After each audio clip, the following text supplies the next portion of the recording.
Baik, kembali dalam cerita di sebalik berita. Kalau di awal tadi bersama dengan Abdul Hadi Cik Awang berkaitan dengan program vaksinasi imunisasi COVID-19 di Kedah. Kali ini saya nak bersama dengan rakan saya lagi seorang ni, Wakil Esrawandi di Kelantan, Muhafendi Muhammad. Hari ini merupakan hari pertama bagi sekatan pergerakan penuh ataupun total lockdown di bawah pelaksanaan Perintah Kawalan Pergerakan 3.0. Saya ingat lagi lebih kurang dalam 1 ataupun 2 jam yang lepas mana Muhafendi ada kongsikan kalaulah tak adil lah kalau kita nak bandingkan rakyat di negeri mana yang patuh ataupun tidak patuh berkaitan dengan SOP ataupun di bawah PKP ini. Tetapi yang nyatanya khususnya di negeri Kelantan, penduduk ataupun rakyat di pedalaman sejarah khususnya lebih patuh berkaitan dengan SOP ataupun berkaitan dengan PKP 3.0 ataupun total lockdown ni. Mungkin boleh dikongsikan perbezaan, maknanya rakyat ataupun orang ramai yang berada di pedalaman lebih faham ataupun lebih fasih ataupun lebih celik SOP berbanding dengan mereka yang berada di bandar. Mungkin boleh dikongsikan pemerhatian dan juga tinjauan secara rangkumkan kalau boleh dikongsikan oleh Muhafendi. Baik, terima kasih Fauzi di Kuala Lumpur. Seperti yang saya nyatakan sebelum ini, tahap pematuhan SOP pencegahan COVID-19 di Kelantan ini baru-baru ini amat mendukacitakan apabila sebahagian besar masyarakat, sebahagian besar rakyat Kelantan dilihat sudah tepu ataupun alpa dengan SOP yang ditetapkan oleh kerajaan. Ada kalanya apabila saya melihat di kawasan tumpuan luar daripada pinggir bandar ini, ada kalanya mereka tidak memakai pelitup muka, ada kalanya tidak melakukan penjarakan fizikal, mereka kata duduk dalam keadaan rapat-rapat, dan juga seperti yang dilaporkan malam Ahad, sejumlah 37 jemaah di sebuah surau dan juga masjid telah dikenakan kompaun sejumlah RM1,500 kerana menunaikan solat secara berjemaah tanpa penjarakan fizikal dan juga tidak memakai pelitup muka. Dan seperti yang dimaklumkan oleh Esko Kerajaan Tempatan Perumahan dan Kesihatan Dr. Izani Hussein, peningkatan kes yang berlaku di Kelantan ini disebabkan oleh kealpaan dan juga pematuhan rakyat Kelantan terhadap SOP yang ditetapkan dilihat masih lagi rendah, di mana aktiviti ziarah pada 1 Syawal hari raya yang lepas dan juga aktiviti berjemaah di masjid dikesan berlaku di negeri ini. Inilah yang menyumbang kepada peningkatan kes, yang mana beberapa hari yang lepas seperti yang dilaporkan, Kelantan telah pun mencatat satu kes yang agak tinggi, sekitar lebih daripada 900 kes, dan beberapa hari yang lepas juga mencatatkan angka yang seakan sampai ke 900 kes. Dan pada hari ini walaupun menunjukkan sedikit penurunan, namun masih lagi di tahap membimbangkan apabila pihak berkuasa dan juga Jabatan Kesihatan Negeri Kelantan melaporkan kemungkinan berlaku juga peningkatan kes dalam beberapa hari ini berdasarkan ujian saringan yang dilaksanakan di pusat saringan yang tersenarai, menunjukkan jumlah mereka yang datang menyaring itu agak tinggi. Dan ini sebenarnya kemungkinan apa yang berlaku, apa yang dilihat ini, kemungkinan sebahagian rakyat Kelantan ini sudah merasa alpa dan juga tepu dengan SOP yang ditetapkan. Dan untuk pengetahuan Fauzi dan juga penonton, seperti yang kita ketahui, Kelantan telah lama melaksanakan Perintah Kawalan Pergerakan bulan April lagi, dan mungkin keadaan itu telah menyebabkan rakyat Kelantan sudah menjadi kalih. Namun hasil tinjauan saya pada hari ini, di mana Perintah Kawalan Pergerakan Total Lockdown 3.0 yang dilaksanakan serentak di seluruh negara ini menyaksikan agak luar biasanya, kerana jalan-jalan memasuki bandar Kota Baru, memasuki kawasan tumpuan, kawasan pasar, kawasan kompleks membeli belah dilihat begitu lengan.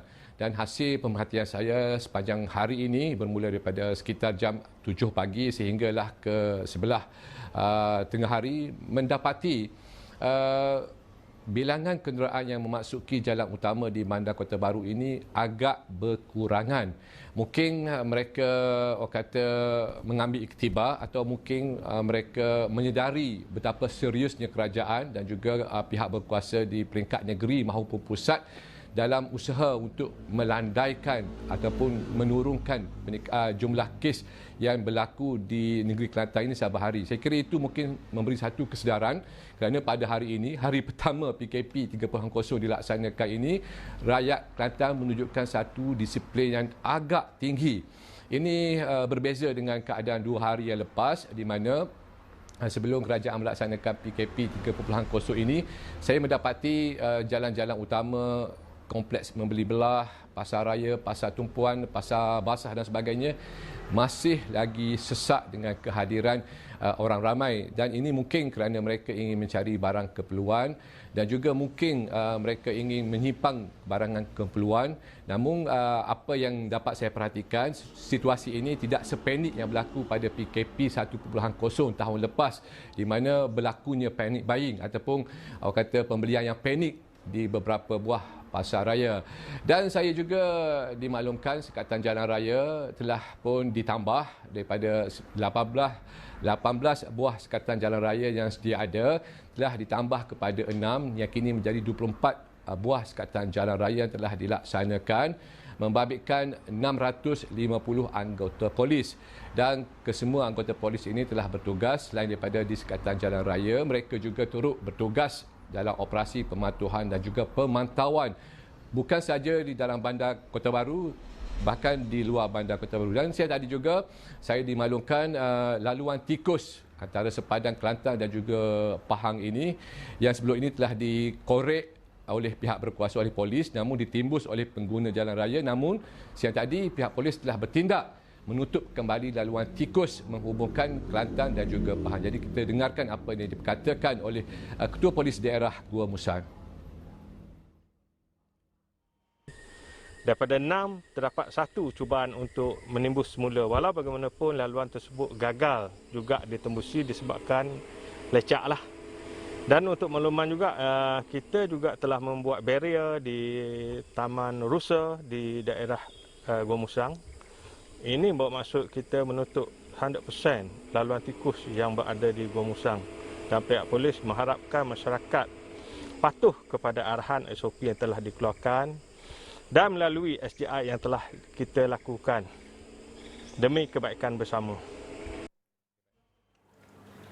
Mohon Fendi, daripada apa yang dikongsikan oleh Superintendent Sik Chun Fo, OCPD daerah Gua Musang, yang mana mengatakan berkaitan dengan laluan tikus, tak kira lah laluan tikus ke, laluan gajah ke.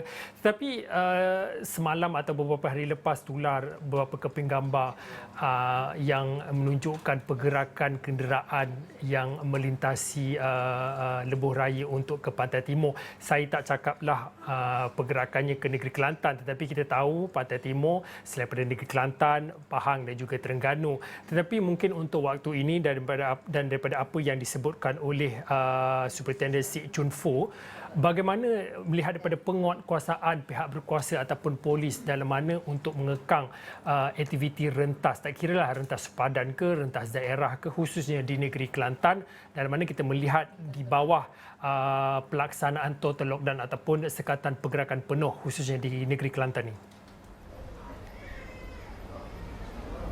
Sebenarnya Fauzi, tidak dinafikan berlaku pergerakan rentas negeri yang mendapat kelulusan beberapa hari yang lepas dan mana turut menunjukkan berlaku peningkatan jumlah kenderaan yang masuk ke Kelantan ini.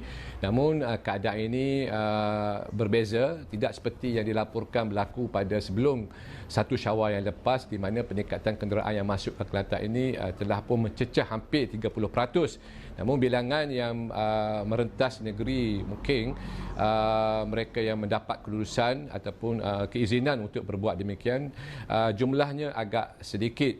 Dan seperti yang dilaporkan pihak polis khususnya telah pun mengambil tindakan yang tegas dan tidak lagi menggunakan budi bicara ataupun nasihat dalam menguatkuasakan SOP ini, di mana hari ini dan juga semalam saya dimaklumkan kompaun dan juga saman dikeluarkan kepada mereka yang engkar kepada SOP ini dan tidak lagi berbudi bicara ataupun memberikan nasihat ini, kerana seperti yang kita ketahui Kelantan sudah lama melaksanakan Perintah Kawalan Pergerakan dan sudah pasti rakyat Kelantan sudah tahu mana yang boleh buat dan mana yang tidak boleh buat. Jadi sekiranya berlaku lagi pelanggaran, berlaku lagi perkara yang tidak mematuhi SOP, ini mungkin disebabkan kealpaan mereka dan sikap degil sebahagian mereka, Fauzi. Okey, baik, terima kasih kepada Muhammad Muhammad atas perkongsian tinjauan rangkuman tinjauan yang dilakukan untuk hari pertama sekatan pergerakan penuh ataupun total lockdown khususnya di negeri Kelantan. Sekiranya itu saja untuk waktu ini. Saya Fauzin, ini cerita, kita jumpa lagi.